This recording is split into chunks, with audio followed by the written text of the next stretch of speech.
Okay, so welcome back to this next video in which we are discussing the definition of a field. Okay, so we've seen that a field is fundamentally a set of symbols, okay, and it's going to have two composition laws defined on it, the first of which is called addition and the second of which is called multiplication. Okay, and we've seen that the addition composition law must obey the axioms of an abelian group, and indeed this set here, F, with just the addition composition law on it, will be an abelian group. Okay, so we spent the previous video going through the axioms then that the addition composition law must obey in order to make it an abelian group composition law. What we're now going to do is turn our attention to the second composition law. Again, this is what actually makes this field theory rather than group theory. Okay, so this set F is also going to have a second composition law defined on it, and again this second composition law has a fixed name. It's called multiplication and it's written times like so. So here comes our second composition law here, multiplication. Okay, right, and this multiplication composition law must also obey a bunch of axioms which we're going to go through now. Okay, so we'll colour the multiplication composition law in turquoise here. Okay, right, so firstly, the multiplication composition law must be closed as well. Okay, so the first axiom that it must obey, just like the addition composition law, is that if we take any two elements of the field, so for all little x and little y that you can pick from the field capital F, it must be the case that if you multiply these two together, so if you compose these two together in the multiplication composition table, you get another element of the field. Now the way we usually write multiplication is we just stick the two elements of the field next to each other. It's not normal to stick the multiplication sign in there. Hopefully you're aware of that from classical algebra. You can put it in there if you like, occasionally, to stress the fact that it is multiplication, but usually the way we do it is just write the two things next to each other to denote that they're being multiplied together. Okay, and this answer must be another element of the field. Okay, so that, like this, is saying that this composition table here must be closed. The multiplication composition table must be closed. All the elements that you're going to stick in here must be elements from the field capital F. And in fact, I think I'll just add a few more things onto this diagram here. So we'll have all of the elements of the field here once again, and we'll have all of the elements of the field here. Okay, so all of the elements of the field will be given a row in this multiplication composition table here, coloured in red, and they'll all be given a column in the multiplication composition table.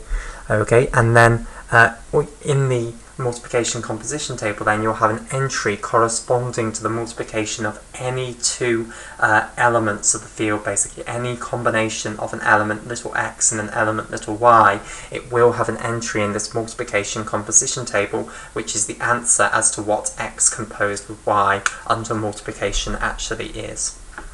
Okay, and the first axiom then is saying closure must be true. It must be true that whatever elements you choose to compose together, the answer must be an element of the field, not some other symbol that's not within this set. Okay? Right, so closure is axiom number one. The second axiom is again going to be associativity. Okay, so we're going to insist that the multiplication composition law is also associative. So if we want to consider multiplication of three things from the field, so let's say for all x, y, and z that you can pick from the field capital F, okay, and now what we want to do is multiply the three things together. Okay, well again we have the same problem as we had in the addition composition table, which is that this composition table only tells us how to multiply two things together. It doesn't tell us how to multiply three things together. So if we want to multiply three things together, we have to break it down into multiplication of just two things at once. Okay, we do this through brackets. So we can put the brackets around x composed with y, meaning firstly compose x and y together, multiply them together, and then take the answer and multiply that by z.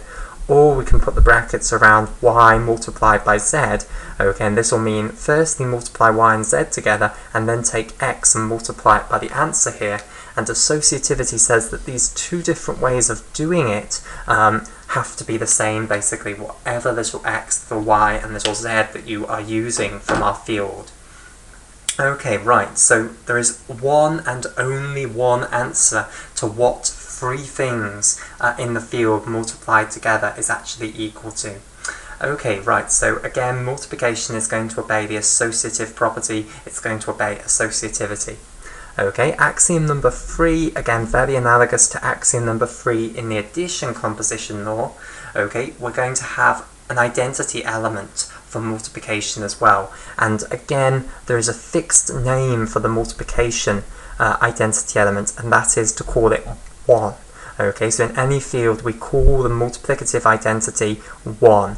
Okay, so 1 will be an element of the field, okay, and it will obey the property, so such that any element little x multiplied by 1, okay, and this is one of the few cases where we'll actually put a multiplication symbol in there, okay, because it looks odd to just put the x and the 1 next to each other, must be equal to little x again, and also the other way around, 1 times little x must equal little x, and this must be true for any little x is an element of the field, capital F.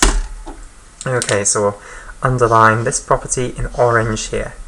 Okay, so let's now add the multiplicative identity into our picture of the multiplication composition table up here. So I'm going to add two things actually into this picture. I'll put in the additive identity here, so here's 0, and then I'll put in 1 as well. So here we have the row corresponding to the additive identity, and here's the column corresponding to the additive identity, and here's the row corresponding to the multiplicative identity, and here's the column corresponding to the multiplicative identity. Now we will come on to the columns and rows corresponding to the additive identity later on, but at the moment let's just study the multiplicative identity. I've put 0 on there so that we've got it ready, but we're at the moment interested in the row and the column corresponding to the multiplicative identity, which is 1, so I'll just highlight this one in orange here.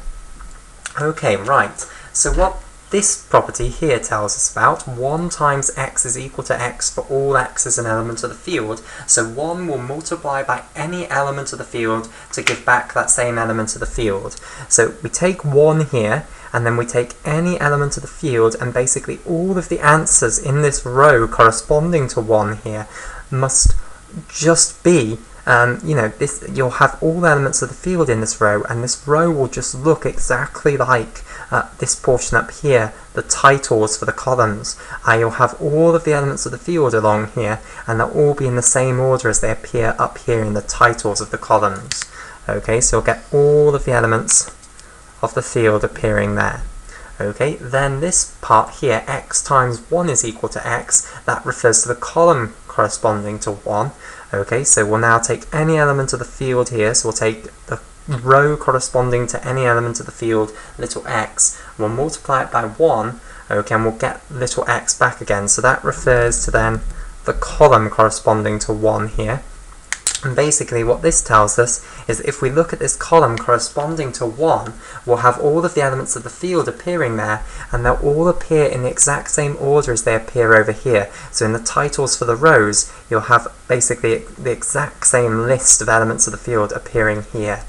Okay, so you'll get the entire field appearing here as well. Okay, so now what we know is something about the column and row corresponding to this element 1. Okay, right, so that's axiom number 3 then of this multiplication table. Okay, right, now I'm going to leave axiom number 4, which concerns multiplicative inverses till later. We'll come back to axiom number 4, and I'll leave this little bit of space here for axiom number 4, and we'll go on to axiom number 5. Now, axiom number 5 is very similar to axiom number 5 for addition here. It's commutativity of multiplication. Okay, so once again, for absolutely all little x and little y that you can possibly pick from the field, capital F, it must be the case that if you multiply x and y together, okay, x times y, it must equal the same as y times x. Okay, and this means the exact same thing as it meant over here. It means that the multiplicative composition table must be symmetric down this diagonal line, basically, so that x composed with y is the same as y composed with x for all little x and little y are elements of the field capital F. Okay, and this once again is called commutativity, and we'd say that multiplication hence is commutative. Okay, right. And then there's one final axiom, the additional axiom that we want it to obey, which is axiom number 6. Okay, and this is actually the really important one. This is the new one. All of the properties that we've seen so far, associativity, having an identity, inverses, closure, and commutativity, those are all things that we've seen in group theory. This final axiom is a new one that is going to be true in field theory, but we've never seen it before. It's never been necessary before in group theory. Okay, right, and this is the thing that links the two composition laws together. At the moment, all we've got is a set of symbols with these two composition laws defined on this set of symbols, but these two composition laws have absolutely nothing to do with one another yet.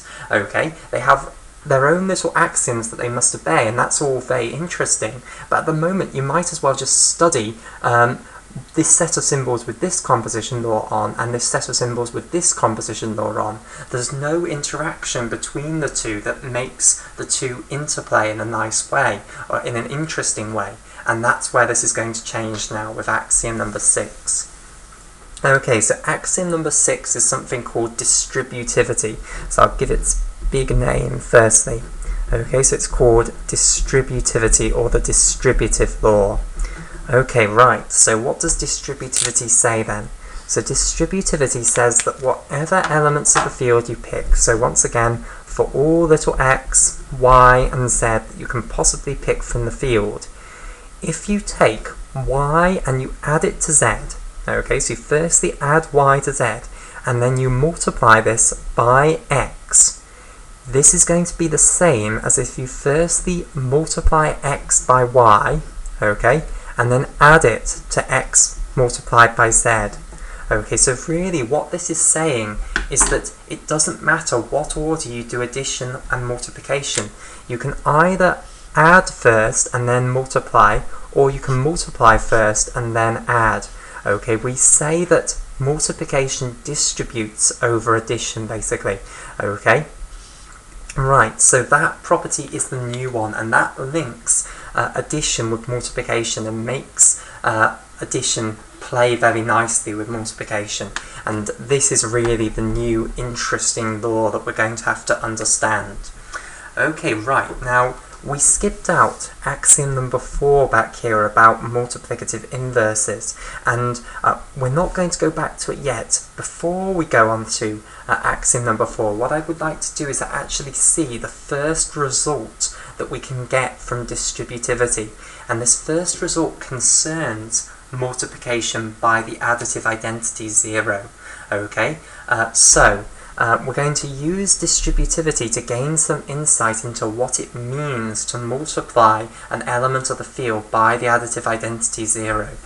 Okay, so if distributivity is true, then this equation here holds true for absolutely all little x, all little y, and all little z that you can possibly pick from the field. Okay, now I'm going to leave little x and little y general at the moment, but I'm going to make little z equal to 0. Okay, it's just an element of the field, so I'm completely at liberty to do that. So now what I'm going to have here is x times y plus 0 here. And now what I can do is apply distributivity here to split this into x times y plus x times 0. And again, I'll put the multiplication sign in there. It would look odd not to put it in there. Okay, so that's one way that I can do this. But there's another way I can do this, because what do I know about y plus 0? Well, 0 is the additive identity. So whenever you take any element of the field and add it to 0, you just get that same element of the field back again. So in fact, this is x times y, basically, because y plus 0 is just equal to 0. Okay, so what I've now got is that x times y is equal to x times y plus x times 0.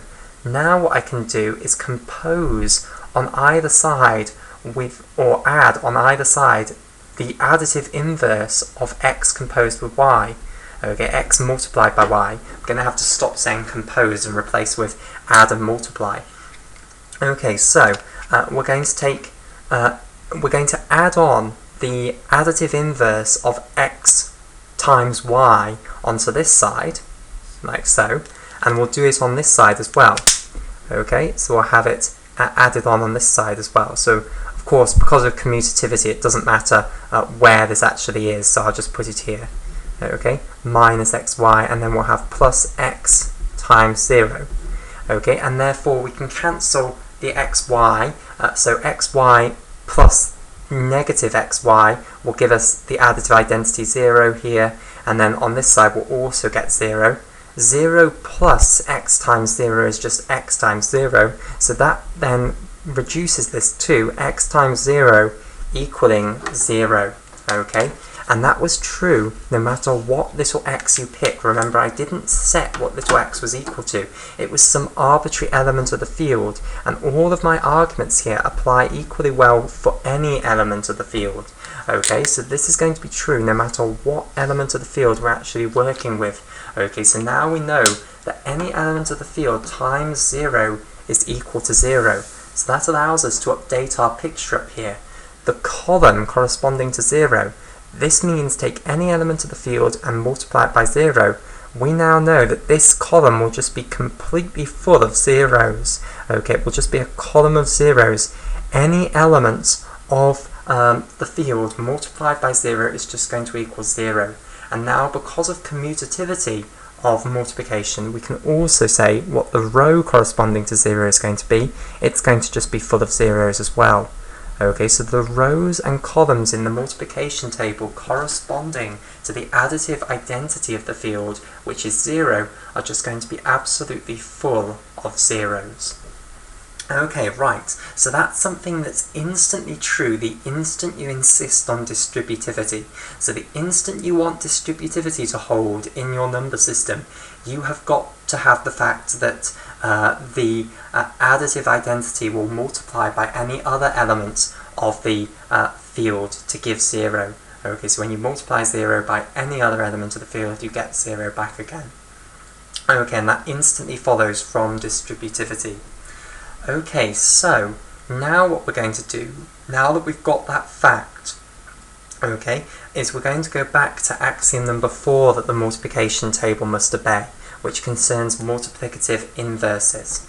Okay, so axiom number 4 says that for all elements of the field, so for all little x that you can pick from the field, capital F, okay, except 0. Okay, so I will actually, I've run out of space, so let me put this line somewhere else. Okay, so I'll translate it in down here.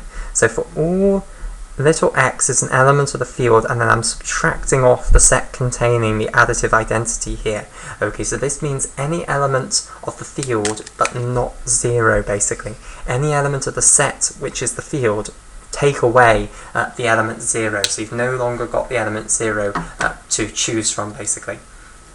Okay, so for any element of the field except 0, there must exist another element of the field, which we'll call x to the power of negative 1, or indeed we can call it 1 over x, okay, which is an element of the field, okay, and this is going to be the multiplicative inverse of x, okay, such that when I multiply x by x inverse, okay, so x times x inverse, it will equal the multiplicative identity 1. And of course, because I know commutativity is obeyed by my multiplication composition table, then I know that if I do it the other way round, it will also be true that this is equal to 1. So I instantly get that x inverse times x will then equal 1 if x times x inverse is equal to 1.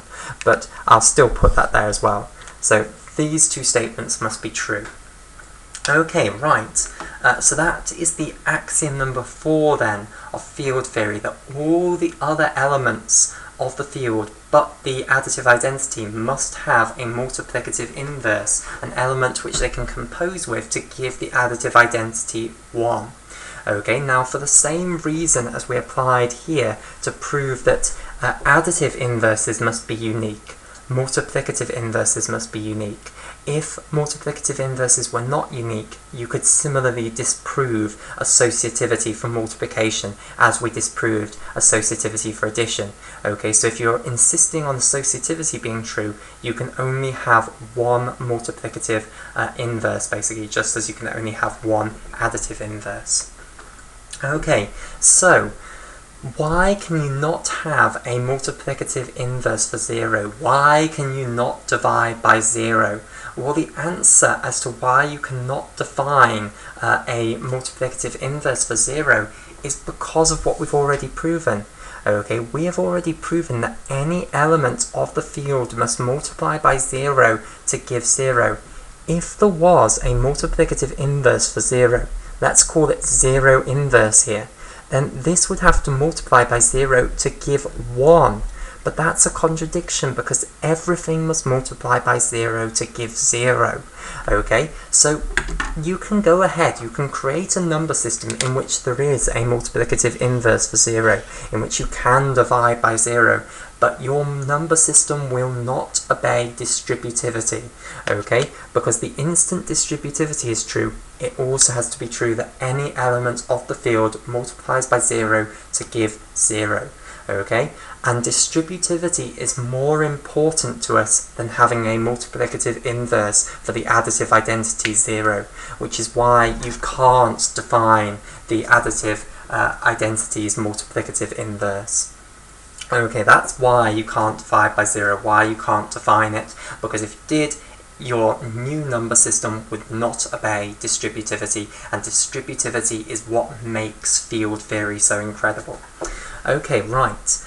So, the final thing then that I want to do in this video is just say that the three number systems from classical algebra, okay, so I'll put them up here. So, the rational numbers, the real numbers, and the complex numbers.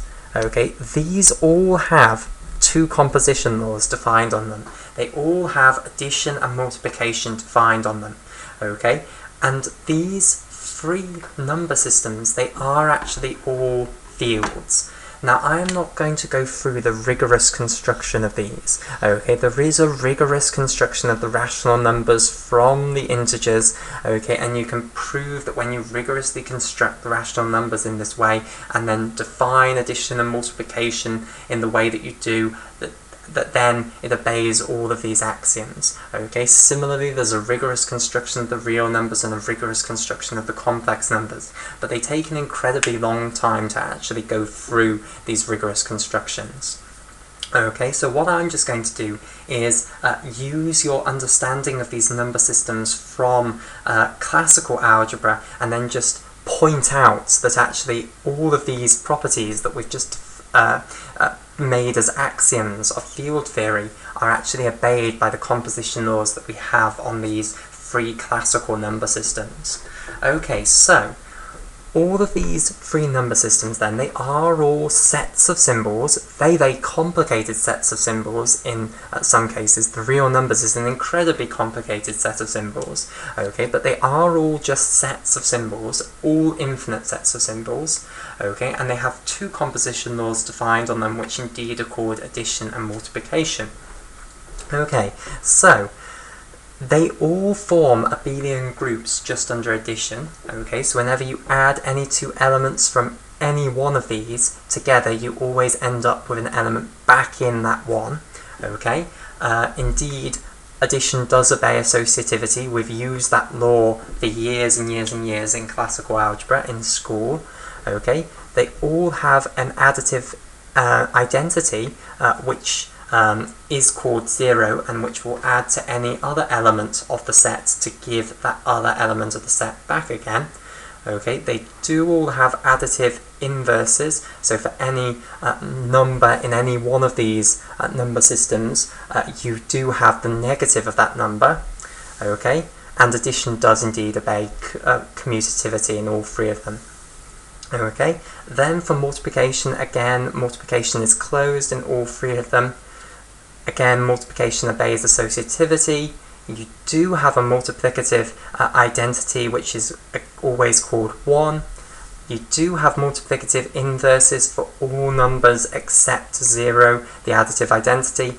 Multiplication does obey commutativity, and of course we've used distributivity in classical algebra for years. Okay, so all of these axioms of field theory are obeyed in these three number systems. Okay, and I know that's not a formal proof. Of course, it's not meant to be a formal proof. It's just meant to be showing you how your classical algebraic number systems do indeed obey the axioms of field theory. Okay, so we'll call it there for this video.